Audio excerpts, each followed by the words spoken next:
is up, everybody? Welcome back to another episode of Fantasy Time. I am your host, Jacob Cutler, the Fantasy Guy, and today we have another weekly edition of Meat on the 50, and as always, I am joined by one of my best friends, Brandon Sullivan, and together we break down the slate of games that we have on tap for you. We got some good ones. Morning's kind of a snoozer, but we got some good games, and we're going to break it all down for you, give you all of our thoughts, our analysis, our predictions, our expectations. We got it all for you. If at any point during this video you like what you're seeing, please smash that like button, smash the subscribe button, and then just tap on that bell notification. That way, anytime new videos drop, and they drop every Wednesday and Friday, you're right there to consume the content, because we're always dropping the knowledge. It's right in between your feet. You just got to pick it up, shove it in the head of yours, shake it around, and boom. Better fantasy player, better football knowledgeable human being, right? Because if you're not growing, you are dying. So smash that like button, smash the subscribe button, and just tap on that bell notification to stay up to date on all the latest content. But without further ado, let's get into it. Another weekly edition of Meat on the 50. All right, welcome back to another week of Meat on the 50. We are back, and as always, joining me is one of my best friends, Brandon Sullivan. Brandon, how you doing? Doing good. Another victory for both of our teams. So just trying to move forward with those positive vibes into the new week. I cannot wait to get to Sunday because we got some really good matchups to watch. Nice. And you'll be heading out there, so yes, that'll be out to Cincy. So I'm excited. How was Thanksgiving? Yeah, good. Just lots of food, lots of football, lots of time with the family. What about you? It was good. Yeah, I chilled at home, watched the games. The first two games were good. Last game was kind of a snoozer, but other than that, it was a nice relaxing day. Day. Yeah. How long were you out there visiting family? I was out there for the day before Thanksgiving, the day after Thanksgiving, the day before Thanksgiving, the day after, and then I flew back on Saturday. Nice. Did you get anything on? So not too much traffic. Did you get anything on Black Friday? No, I don't go out in public on Black Friday. It's too much going on. I'd rather do the sales online. Nothing online? Yeah, nothing online? Oh no, not this year. I mean, there's nothing I really wanted. I had already. I feel like I got everything I needed already. So maybe next year, because I already have the TV I need, the gaming systems I want. There's nothing I really wanted. So what about you? No, not this year. I'm like you. I'm good. I got everything I need right here with me. Alrighty, let's get into it. Like we do every week, let's put the overall season totals for the season up on the screen. Boom. Alright, so looking at yourself, sitting at a nice 97, 67, and that ugly little 1 right there, thanks to the Lions and the Steelers, right? And then for the guaranteed victories, sitting at 8-3 on a massive slide right now. Can you turn it around this week, right? And then for myself, 99 and 65-1. And then for the guaranteed victories, I'm right on your heels, 7-4 for the guaranteed victories. But let's look at how we did last week, right? Starting with you, let's put it up on the screen. All right, going 8-7, right? So finishing above 500.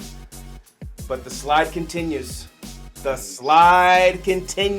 Another week where the Las Vegas Raiders of all teams spoiling your Thanksgiving, pulling off the upset in Arlington against Dallas. How you feeling right now? It's just like, I don't know what's going on, because I started off 8-0 and then I've lost 4 straight, so I don't understand what's happening. I don't even know who to pick at this point, like because it just seems like everything where I think that it's going to happen, it goes the exact opposite. So I don't even know what to think at this point. I don't know how somebody goes 8-0 and then loses 4 straight. Like that makes no sense to me. You got to bounce back. Back. But the nice thing is you got another week to do it in front of you. Overall for the season, that puts you at 105. I'm going to give you a round of applause. Cracking 100 wins. Dominating the season, 105, 74-1, going 8-4 on the guaranteed victories, cracking that 100 wins. You know, the only thing that I want to see this week is let's see if we can end that losing streak in the guaranteed victories, because everything else is looking nice. Everything else is looking real nice. Alrighty, looking at my week. Let's put it up on the screen. Boom. Going 9-6. I like it. I'll take it. I started off strong, and then everything just unraveled for me. All the afternoon games just unraveled for me. I started off strong in the morning, didn't finish strong. But Washington, thank you, Washington. Saved the day. They almost blew it, but they saved the day. And then, of course, I put my trust in the freaking Eagles. And I talked them up, I hyped them up, and what do? They lose to the Giants. Get Jalen Reagor out of the league. Who can't catch that ball, bro? It's a freaking easy touchdown. And it hits your face mask? Get out of the league. Get the hell out of here, bro. What a waste of a pick. Holy moly. Overall, for the season, put me at 108, 71-1. The freaking Lions. I cannot believe it. For the guaranteed victories, 7-5. I was right there. I could have just pulled even, but the stupid Eagles, freaking Philadelphia, doing what Philadelphia does most, just letting people down. So unfortunate. So unfortunate. All right. Let's wipe that off the screen. Because it was a Thanksgiving holiday, and I know that the food kind of got to us. We kind of got food, turkey brain, ham brain, so we were kind of lacking on trying to come up with kind of takeaways for you guys this week. However, I got some questions to ask my friend here, Brandon. I won't leave you guys hanging, so I got some questions here to ask him. Question number 1. Could the Dallas Cowboys choke the season away? What do you think? I don't think so. I think that they've hit kind of a rough patch. I think that give credit to the Las Vegas Raiders for handling business on the road, against the Cowboys. However, I will say that they didn't have all of their offensive weapons, and that's big, especially when you're not able to get the run game going. It's nice to be able to have, receivers like CeeDee Lamb and Amari Cooper out there for them because they have a good connection with Dak. So I think that, that's a part of football. Injuries happen. So, the Raiders have faced injuries and they still have injuries, and so does Dallas. But it's when you don't have those offensive weapons, it's hard to produce points. And give them credit for still producing 33 points and still potentially almost leading a comeback win there. They fell a little bit short. The Raiders were able to capitalize on that, but I don't think so. I expect the Cowboys to bounce back. I like it. So I'm kind of right there in the boat with you. My answer to this question is, after holding a commanding lead in the division to now only having a 2-game lead ahead of I believe it's Washington. And it would have been the Eagles if they would have won the game. But I believe Washington now only holds a 2-game deficit over first place in that division. Dallas, they got to turn it around, because if they don't, one of those teams could easily come back and snatch it. With how weird this season has been, I would not be surprised at all. Next question. I think they are in the safest division, though. I do think they are in the safest division because This is my thing. If you're 7-5 in the NFC West, you're not even coming close. So let's just say that you're not even coming, because Arizona's 9-2, so you're not even coming close to them, and so you can't afford to go 7-6 or 7-5. You can't afford to drop to that, because then it's harder to catch teams. But since they have a lead in their division, at the record that they have, I believe they're 7-4. Then they can kind of take these losses and not have to be as concerned, because if they're in the NFC North, you're battling with Green Bay. You're in the NFC South, you're battling with Tampa Bay. Yep. And then if you're in the NFC West, you're not even touching the Cardinals. So I think that them being in that division, they're a little bit lucky, because something about the NFC East, they're just the worst division in football. Yes. Great point. I agree. Yeah, the NFC East, and that's what I have alluded to in the last couple, past videos, where yes, they do. In that division, you are buffered some losses. So yeah, I agree with everything you said. We shall see if Dallas can turn it around. But if they don't, watch for one of those teams. My next question for you is, can the Bengals make noise this year? What do you think? I think they're already making noise. I mean, I think that they're right on the Baltimore Ravens' tail. I think that they made a huge statement over the weekend. I think that, sitting at 7-4, they're sitting pretty right now.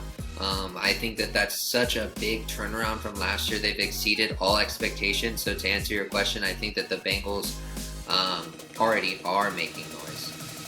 I like it. Yes. So, from a team that was an absolute joke the last couple of years to what they are now, I definitely think they have made some noise. But let's see if they can make some noise in the playoffs, if they can get there. Because a playoff win, if you're a Bengals fan or if you follow NFL history, has eluded the Bengals franchise for, I think, almost 2 decades now. So it's been a long time since Cincinnati has tasted a playoff win. So let's see. We'll see. After a big performance last week, against the Steelers, making a statement win against the Steelers, Pittsburgh wanted to take out Jamar, and they essentially did, and that opened the door for T, and he went off. He delivered, right? He was able to use that size, that length, every bit of his strength and all of that, so that was great to see. So I think you're right. The Bengals will make some noise. It's just a matter of when are they going to make some noise? Are they going to make some noise just in the regular season, or are they going to make some noise in the playoffs? So we shall see. The lineup that they have left, or the schedule of games that they have left. They're going to be tested. They're going to be tested for sure. My last question for you is, with the win last week, do the San Francisco 49ers move in to the serious playoff conversation? What do you think? I think that it all comes down to this week. I think that I'm ready to pump the brakes on that. I think that if you are able to, you've won 3 straight, but now you're short a couple of players, key players, probably potentially your best player on offense and potentially your best player on defense are not going to be present. How do you respond to those 2 injuries, and how do you play against an opponent who has owned you, who's got the best of you over the past decade? So, because if they're able to respond and get it done this weekend, then I think the answer to your question is yes, because even though they beat the Rams, they beat the Jaguars, and then they beat the Vikings, I still think their biggest test is to get over that hump, and that's the Seattle Seahawks. I like it. So if they can do that, then I do think that they are in serious playoff conversations. I like it, yeah, because, last week we saw the San Francisco 49ers become the best 5-loss team in the NFL. They beat, in my opinion, the current best 5-loss team, which was the Vikings.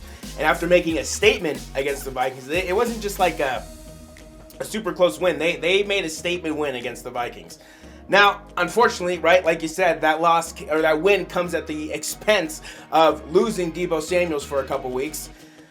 We shall see, right? You would think Kyle this would open up the offense for Brandon Ayuk, George Kittle, right, Elijah Mitchell, and all of them. But then again, Kyle doesn't do the logical thing all the time. So I'm interested, just like you, to see, what happens this week with the offense. If he's able to substitute maybe Brandon into that Deebo role in some capacity. And if they're able to get George Kittle involved more, right? You got Mitchell, you got Jeff Wilson Jr. You got weapons galore there in San Francisco. it's time to open it up and kind of use them in this situation. So we shall see. But yeah, I think we're gonna. You're right. I think if they can get over this hump, right? Because the Seahawks, good, bad, decent, mediocre, whatever they are, they always play the Niners tough, and the Niners always play the Seahawks tough. So this will definitely be the telling week for the Niners and the Niners fans, I think. So I like it. All right. Done with last week, right? Like I like to say, just like a newspaper, we are turning the page, right? We're done with yesterday's news. We're turning the page to today's news. We are focusing on what this week has in store for us. So let's take a look. Let's flip the page. Let's focus on this week. Starting us off, right, tonight, right? For us tonight, for everyone else yesterday, we have the Dallas Cowboys traveling to New Orleans to take on the New Orleans Saints. What do you got for me? Yeah, this should potentially be a good matchup here. I'm interested to see what Taysom Hill does, just because they've had struggles at quarterback, and I just want to see what he does. I don't expect too much from him, just because he's just kind of getting. He's always been that type of quarterback who comes in with packages and does a lot of running and stuff. So I'm interested to see how he adapts to the game. I don't see a lot of throwing here. I see them trying to run the ball a little bit more. Yep. I think Dallas's run defense is fairly decent. I expect Dallas to bounce back here and take advantage of their questionable quarterback situation so far, and I think Dallas will win this game 27-20. I like it. Yeah, just like you're saying, Cowboys need to bounce back here, right? Letting the division kind of slip from their fingers right now. They got to get a win here. They got to get back on track, solidify that lead in the division. Saints defense, I think, will come to play. However, just like you said, I got Dallas looking complete again and handles business down in New Orleans. I got Dallas Cowboys 35-21. Moving on to our Sunday morning games. We got the first game of the morning. We got the Tampa Bay Buccaneers traveling to the Peach State of Georgia to take on the Atlanta Falcons. What do you got for me? Yeah, divisional opponents, they always play each other pretty tough. When it comes to, though, Atlanta against Tom Brady, it does seem that Tom Brady has the best of that team. This is going to be in Atlanta, so I expect it to be a little bit closer. The way that Cordell Patterson's playing, he's playing out of this world. I mean, that was incredible, the way that this guy's playing. Reminds me of just Deebo Samuel, just all around athletic and able to, do whatever you need him to do. He's like what do they call it? A Swiss Army knife, right? Yep. So, so I do expect Tampa Bay to win this game, though I think Tampa Bay made a big statement last week against Indianapolis. Yeah. Indianapolis is a really good team, and for them to, kind of overcome adversity, because they were down a little bit in that game and able to come back and fight and get that victory, that was impressive. So I do expect the Buccaneers to win this game 31-20. I like it, yeah. For me, I really only expect this game to go one way and one way only, so I'm just going to keep it short and sweet. And I got the Bucs winning in dominating fashion, 42-18, and Tom further handling Matt Ryan and the Falcons. Next up, we got the Arizona Cardinals traveling to the Windy City of Chicago to take on the Chicago Bears. What do you got for me? Is there any word on whether or not, I just hadn't seen if Kyler Murray was going to play? DeAndre Hopkins and Kyler Murray, Cliff Kingsbury is hopeful that they return. Okay. Well, either way, I'm going to pick Arizona. It's just, when it comes to hopeful, it's hard for me to make a prediction on the score. But I'm just going to say that Arizona goes in there and they beat them handedly. I'm going to say Arizona wins this one 35-17. I like it, yeah. These first couple games, though, are kind of snoozers here, right? As far as I think, I think we both expect these games to really go one real way. And I think, no matter who's at the quarterback, who's at the helm of Arizona, just like the last one, short and sweet, I'm going to go Arizona Cardinals 28-10, handling business in Chicago. I could be a competitive game. The Bears may shock people, but I don't see it happening. Arizona Cardinals handling business in Chicago. The next game up, and the game that I will be in attendance to, and I cannot wait. We got the Los Angeles Chargers traveling to Cincinnati, in the state of Ohio, to take on the Cincinnati Bengals. What do you got for me? So you better FaceTime me when you're there at the game, so I can see the stadium and stuff. You gotta FaceTime me, because that's awesome, man. Just to be able to travel out there and finally able to see your team play in their home stadium. That's going to be a good feeling, to be able to be surrounded by Bengals fans and to be, just to be part of the environment. Yep. That's going to be awesome. It's probably going to be electric, because this is a really good game, and honestly, I think this game should have been flexed into primetime. It should have been the Sunday night football game, because I'm looking forward to this game. Yep. So, like you said, the other ones are kind of snoozers. this is the one game that I'll be paying the closest attention to, and I'm glad that at least we have some sort of morning game to watch. So I know where you're at, it'll be the afternoon. So this will be a close one. I expect, with Cincinnati's performance over the weekend, I thought they played extremely well. I thought that they clicked on all cylinders, defense, offense. Burrow, Mixon had a field day. He was running all over the field, and big step into a win. So I think that the Bengals handle business here in a close one. I think that Joey B leads them down at the end of the game, and they kick a game-winning field goal. I got them winning this one 27-24. Nice. Yeah, I am so excited to be going to this game.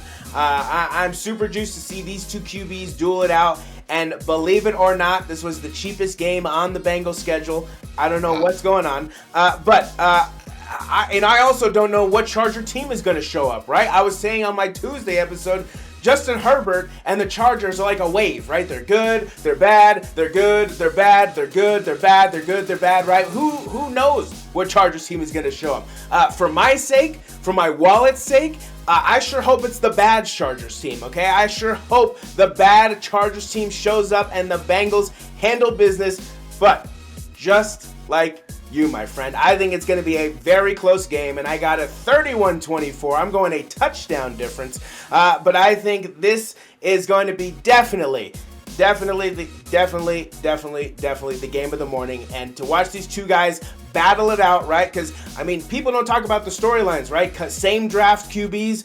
Joe Burrow was definitely going to win the Rookie of the Year last year until he got hurt. Who ended up winning it but Justin Herbert. So you got basically potential Rookie of the Years going at it. So this game has a lot of storylines to attach to it, and I'm excited to watch it. I am excited to watch it. Next up, this game, I can tell you, doesn't have a lot of storylines attached to it, because this game, holy moly, we got the Minnesota Vikings traveling to the Motor City of Detroit. And hopefully, one day before I die, I can see this team be good. We got the Minnesota Vikings traveling to the Motor City to take on the Detroit Lions. What do you got for me? Yeah, I expect Minnesota to bounce back from a very close game that they played against, a hard-fought game that they played against the 49ers. I expect, Kirk Cousins to have a bounce-back game here. I know he struggled a little bit against the Niners. The Niners have a pretty good defense. I don't think the Lions' defense is near as good as the 49ers. Yeah.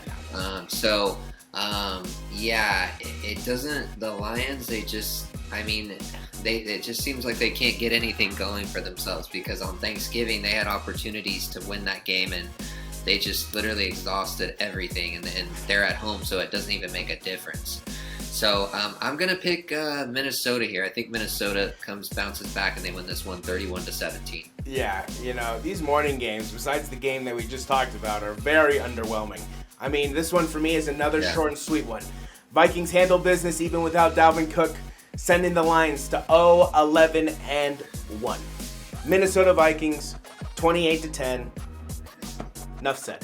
Moving on, our next game up, we got the New York Giants traveling to the Sunshine State of Florida, to the city of Miami, to take on the Dolphins.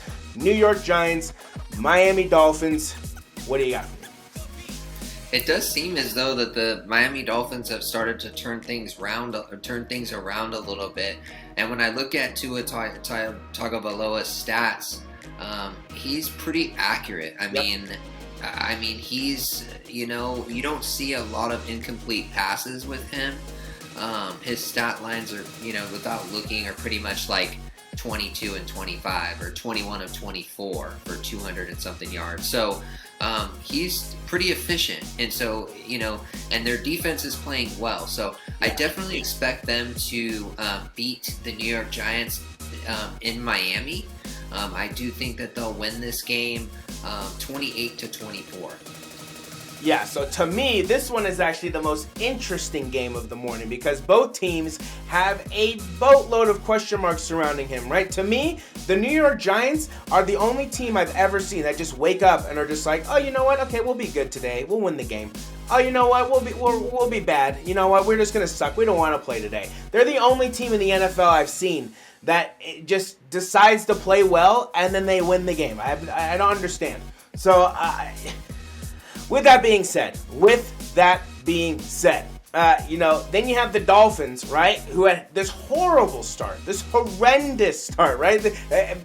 Just so underwhelming, right? Everyone's expectations were so high, did not meet any of them. Now riding this wave of wins recently, right? You got Tua back, just like you said. He's more of that game-managing quarterback where he will manage the game. You know, he will do his best to win it for you. He's not really going to lose it for you, but he's going to do his best to win it for you. And, he does look like a good quarterback to build around in Miami, right? So I like that little connection that Tua and Jalen Waddle have because that definitely looks like kind of something that Joe Burrow and Jamar Chase have, where that connection is already strong, already built, the foundation's already set, and they're just building on top of it. So watch out for those two because those two could be making a lot of noise for years to come. So I'm going Miami Dolphins 32-14. I think the defense seems to have kind of corrected itself, getting back into that turnover machine that they normally are season in and season out. But I think the Dolphins here handle business against the Giants at home 32-14. Next up, we got the Philadelphia. One second. Our next game up, we got the Philadelphia Eagles who frickin' let me down last week. God dang it. We got the Philadelphia Eagles traveling to MetLife in New Jersey to take on the New York Jets. What do you got for me? Yeah, I fully expect Philly to bounce back here. Like I said, I've not been impressed by the Jets at all. I don't care about the three wins that they have. They really struggle, and none of their wins are really impressive to me. So nothing stands out about them. I still think Zach Wilson has a long way to go. I'm not liking what I'm seeing so far, but he's a rookie, so that happens a lot of times with rookie quarterbacks. So I expect him to bounce back, but I do expect the Eagles to win this one 23-13. Yeah, after an extremely disappointing loss last week, and of course it comes when I guarantee victory. I will not do that again. I will say that. However, I am confident that the Eagles will bounce back, take care of business on the road at MetLife against the Jets. Philadelphia Eagles 28-14. Our next game up, we got the Indianapolis Colts who look to bounce back, and what better team to bounce back against than the Houston Dumpster Fire Texans. What do you got for me? Yeah, I think that not much to say here. Texans, worst team in the NFL next to the Lions. Got the Colts winning this one 42-10. Yeah, Houston does have a way of keeping some games entertaining. But yeah, I'm with you. I think the Colts go down there and dominate on the ground game, which leads to a massive blowout win with some garbage time TDs for the Texans. I got the Colts winning 42-21. Moving on. What just a slate of underwhelming games. Moving on to the afternoon games, right? So hopefully these are more whelming. Hopefully these fill us up with some more excitement. We got, leading us off for the afternoon, we got the Washington football team traveling to Sin City to take on the Las Vegas Raiders. What do you got for me? First up, shouts out to Washington football team for making the Seahawks look so bad. I owe you guys. I don't know. That's you guys. You found a way into my heart. So you kind of put a nail in the coffin. No matter what Seattle does for the rest of the season, they're irrelevant. 3-8, you're done. You can beat the 49ers. You can beat the Cardinals. Whatever you got to do, but you're done. So thank you, Washington. However, Washington is looking really good. However, this comes down to a home field thing. I think that if Washington was at home, they could beat the Raiders. But since the Raiders are at home, I do think that they have the advantage here slightly. I think it's going to be a really close game, but I got the Raiders beating the Washington football team 31-28.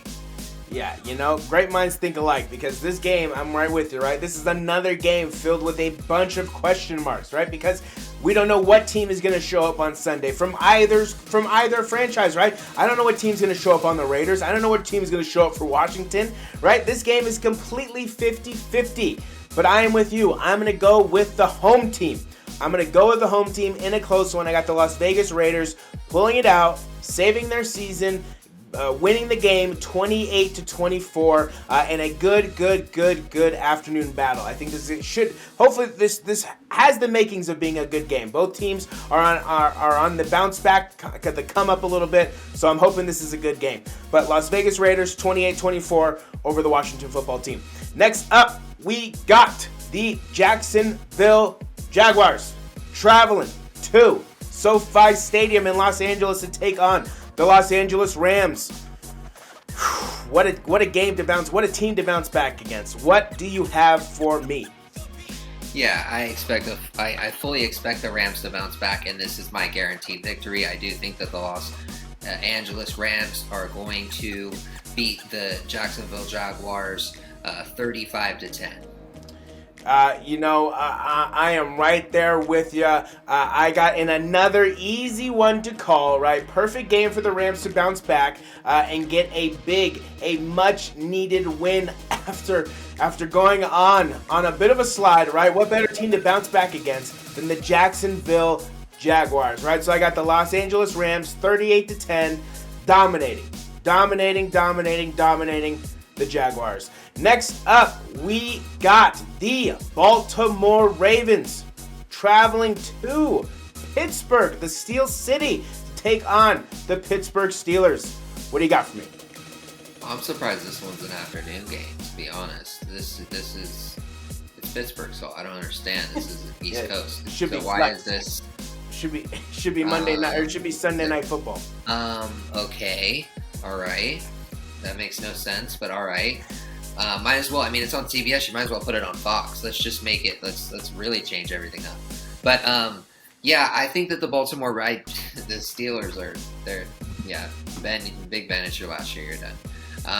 You had a great run, possibly a Hall of Fame career, won 2 Super Bowls. You're done though. So at the end of the day, I do expect the Ravens to win this one 28-24. I do think that they will, I think Lamar, they're not going to be able to stop Lamar, and I think that their offense is going to struggle to put more points up than the Ravens. Yeah, after the Steelers looked horrible last week. I think the Ravens continue to keep the Steelers looking like, it's time for a change. I think you're right. Yeah, I think this is definitely Ben's last season. I think Tomlin only has 2 or 3 more years before they make another coaching change. But the Ravens handle business on the road, much to the dismay of Bengals fans, right? Because now we're rooting against the Ravens. Now we got to root for the Steelers. But much to the dismay of Bengals fans, I think the Ravens absolutely handle business in Pittsburgh, 24-14. Further sending the Steelers into despair. I love it. And moving on to the last game of the afternoon, and the game that got flexed, right? The game that got tooted and booted out of the Sunday Night Football, landscape. And I understand it. I mean, I get it. We got the San Francisco 49ers traveling to Seattle to take on the abysmal Seattle Seahawks. What do you got for me? Yeah, this is always a tough one for me because I never know what Seattle team's going to show up against us. Is it going to be the Seattle team that has a good defense out of nowhere, and then Russell's, throwing passes to Tyler Lockett and DK Metcalf out of nowhere, and our secondary just looks like crap again. And then not having Deebo Samuel, not having Fred Warner. But taking all that in consideration, the Seattle looks really bad. And the 49ers just played fairly well over the last 3 weeks, actually pretty well.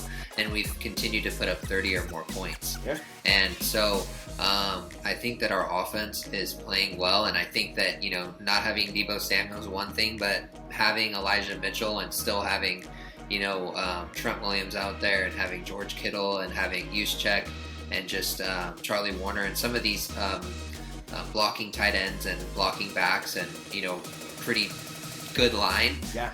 I expect us to still be able to control the ball and control the time of possession and really wear out that Seahawks defense. I do think that the Seahawks will keep it close and, try to make this run at the last where my heart's racing. But I am going to pick the 49ers here to win this one 30-27. Yeah, a really close one. Yeah, and a team that looks to bounce back. We're gonna see, right? We alluded to it in the in our questions, right? In our questions earlier on in the episode. We're gonna see. This is gonna be the biggest test for the 49ers yet. Can they still have offense, still score points, still put up yards, right? Without their main offensive weapon, or their main offense, basically, which is Deebo Samuel. Everything runs through Deebo, right? So we're gonna see if Kyle can do the logical thing, right? Because every Niners fan, and I think any general sports fan, I wouldn't say casual fans because they don't really pay attention too much, but every general sports fan, the logical thing would be to get the other people involved in the offense.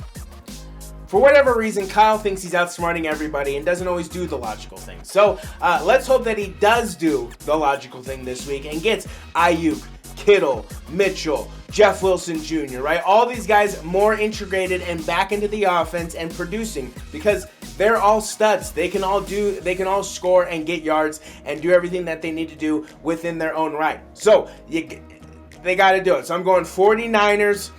I'm going big here. I'm going 49ers 42, Seattle 14. I think they handle business in Seattle. I think they handle business here. Handle business. Moving on to our Sunday night game. And who are you going to market? Who are you marketing here, NBC? Tell me, please. Please tell me, because I'm struggling. I am struggling to find who the marketable player is on this team right here, which is the Denver Broncos. Who the hell are you marketing on this team? Who am I going to see on the graphic? I'm curious. I'm really curious who I'm going to see. We got the Denver Broncos traveling to Arrowhead to take on the Kansas City Chiefs. What do you got for me? Another team who plays all 17 games at home. Yep. The Chiefs. So my thing is I would understand the flex a little bit more if it was in Denver, but why would you flex it into it? Come on. I mean, I just can't even think of a logical reason why you'd take this. Broncos, no, they're not going to win this game. I got the Chiefs winning this game 35-24. But, maybe the Broncos score a garbage time touchdown. I mean, the score doesn't do the game, the Chiefs justice. The Chiefs are going to win this game pretty handedly. Like you said, who are they marketing on the Broncos? Not many players I'm impressed with on their team. Yeah. Their wide receiving core is mediocre. Their quarterback situation, I mean, he's a little bit above average. He's all right, though. And I don't know many players on their defense. So, got the Chiefs running away with this one and continuing their winning streak. Yeah, I don't believe I've used it yet, but I think I'm going to use it here. I'm going guaranteed victory, Kansas City Chiefs here. I cannot believe, I can't believe they chose this game instead of the Chargers and Bengals game. Because again, who are we marketing from the Broncos? Who? Someone tell me, please, who are we marketing? Because I have no idea. This one is an easy one. Chiefs handle business at home. And, for ratings sakes, for gamesmanship sakes, I hope the Broncos win. I hope the Broncos go in there and they stomp their freaking teeth in. But is it going to happen? No, it's not going to happen. That's why you don't flex this stupid game to Sunday night and waste Al and Chris Collinsworth's time. I got the Kansas City Chiefs 42-17. Guaranteed victory over the Denver Broncos. Moving on to Monday night and the game of the week. Possible candidate for game of the year, depending on how everything goes. We got the New England Patriots traveling up to New York, or I guess traveling down to whether or not wherever they're located in Foxborough. We got the New England Patriots traveling to Buffalo to take on the Buffalo Bills. What do you got for me? Yeah, I got the Buffalo Bills winning this one. I think that the Patriots streak has come to an end, is long overdue. I think Buffalo gets the win at home. I think that it's an extremely close game, though. I do think Buffalo tops them 34-31 in a thriller. I like, like I said, this is definitely the game of the week. I am looking forward to this game myself, and I never thought I would actually look forward to a freaking Patriots game. But I expect a back-and-forth game, just like you. Really coming down to the end. This is the Bills' chance. The Bills want to make a statement. This is the chance, right? You got your chance. You got prime time. This is when you got to do it. You got to make a statement here, right? Potentially giving them the boost that they need to propel them into the playoffs, basically the playoffs, the championship games, possibly the Super Bowl if they can get it all together. However, and there's always a however, for some odd reason, I got the Patriots going into Buffalo and spoiling what was setting up to be an electric season in Buffalo. I got Mac Jones going into Buffalo and the Patriots defense handling business, 28-27, absolute thriller. Buffalo, you got to prove it to me. Because what I've been seeing is trash, is absolute trash. Pick it up. New England Patriots, 28-27, thriller on Monday night. Alrighty, and that will do it for this week's edition of Meat on the 50. And as always, Brandon and I want to thank you, our audience, for tuning in, listening to what we have to say each week, right? If this is your first time watching us, right? Thank you for tuning in. Thank you for taking the time and investing your time into listening to us. Brandon, any last words for the people? Just super excited for these games. I'm really excited to see. I always enjoy watching the 49ers Seahawks games. I always get excited for Seahawks week, and I hope that you have safe travels and a safe flight and you enjoy your time in Cincinnati. And I hope that they are able to get a big win for you out there. I like it, yes. A win would be the cherry on top of it all, for sure. But like I always say, thank you for your thoughts, your analysis, your predictions, your expectations, all of the good stuff. I enjoy doing these episodes every single week. I know we both enjoy doing these episodes every single week. So I appreciate your time. Thank you very much. And like I always say, right, we can give you all of our thoughts, our analysis, our expectations, our predictions, but at the end of the day, it is on the players, right, these teams, to lace it up, suit it up, take the field, and get the job done, right? If at any point you guys like what you guys are seeing throughout this video, please smash that like button, right? Smash the subscribe button, and then just tap on that bell notification. That way, anytime new episodes drop, and they drop every Wednesday and Friday, you're right there. You're right there to consume the content, because Brandon and I are always dropping the knowledge. It's right there in between your feet. You just got to pick it up, shove it in the head here, shake it around, and boom. Better fantasy player, better knowledgeable football human being, right? Because that is what it's all about, right? If you are not growing, you are dying. So if you like what you see, smash the like button, smash the subscribe button, smash that bell notification. Stay up to date on all the latest content. For more fantasy time, if you want more, if we haven't given you enough, follow us on Twitter at FantasyTime2021. Follow us on Facebook at The Fantasy Guy 2021. And then follow us on YouTube at FantasyTime2021. The link for the Google Sheet of everything that Brandon and I have discussed today will be in the description. Click on it, download it, ingest it, digest it, do everything you can to internalize it so you know what we are talking about week in and week out. For another episode of Fantasy Time, that is one of my best friends, Brandon Sullivan. I am one of your hosts, Jacob Cutler, the Fantasy Guy, and we shall see you next Friday.